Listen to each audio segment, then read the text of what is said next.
Hola, ¿cómo les va? Bienvenidos una vez más al segmento de biodescodificación.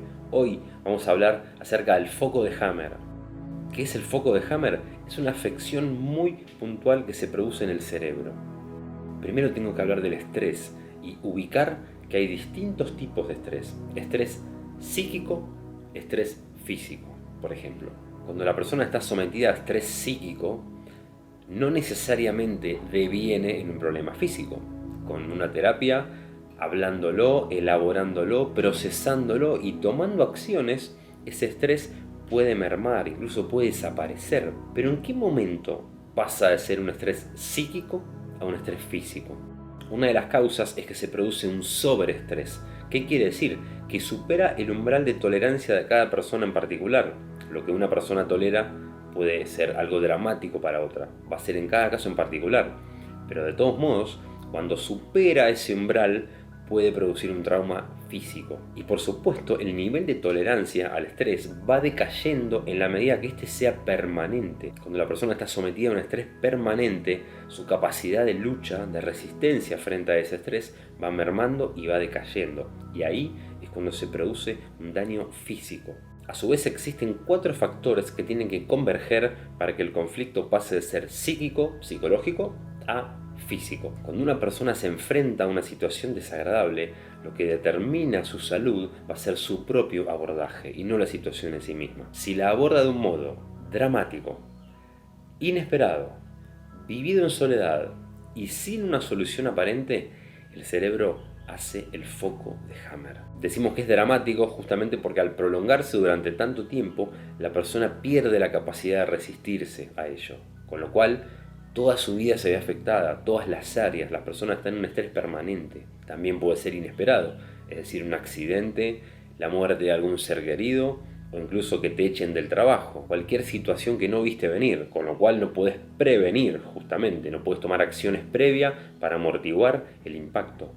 Otro aspecto puede ser experimentar el conflicto en soledad, y con esto no me refiero a estar solo en términos de pareja o de vivir solo, sino a no comunicar lo que le sucede, es decir, vivirlo internamente, adentro, y como uno no lo saca, lo vive en soledad. Pero el truco es comunicar qué sentís con respecto a lo que te pasa, no qué te pasa a nivel racional. Cuando la persona, por ejemplo, dice que ella ya sabe lo que le sucede, que ya lo analizó y bla, bla, bla, pero no comunica lo que siente. No dice si está triste, si le enoja, si le incomoda o si le hace bien. Para no experimentarlo en soledad, tenés que comunicarlo, pero comunicá lo que sentís. Y el último aspecto es abordar el conflicto sin la posibilidad de una solución aparente. Es decir, la persona considera que ya está, que no se puede hacer nada, que no hay solución para lo que le pasa. Esto es una mentira que te hace el yo para garantizarte estar en la misma situación. Entonces el foco de Hammer se va a presentar cuando el estrés por el conflicto supera el umbral de tolerancia de la persona.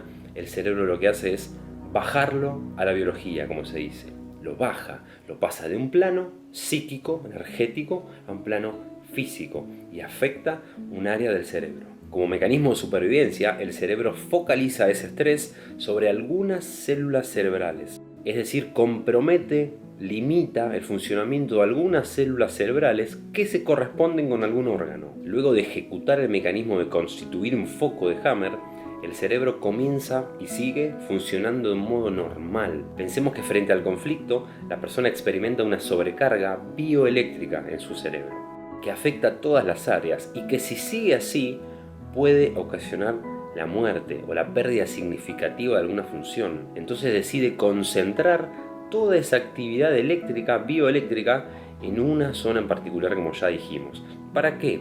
Para garantizar la supervivencia. Pensá en una casa de muchas habitaciones que está desordenada y sucia.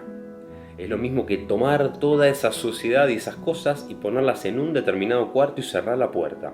Garantiza el funcionamiento de la casa, pero ese cuarto lleno de cosas viejas, de porquerías, va a terminar afectando a la casa si no se lo atiende. Toda esta investigación es por supuesto el resultado de un montón de experimentos, en donde incluso la misma ciencia lo confirma. El foco de Hammer puede ser visto en tomografías computadas sin contraste, por ejemplo, en donde se ve claramente el área del cerebro afectada en un tono más oscuro, y ese área corresponde exactamente con el síntoma físico por el cual el paciente acudió al doctor.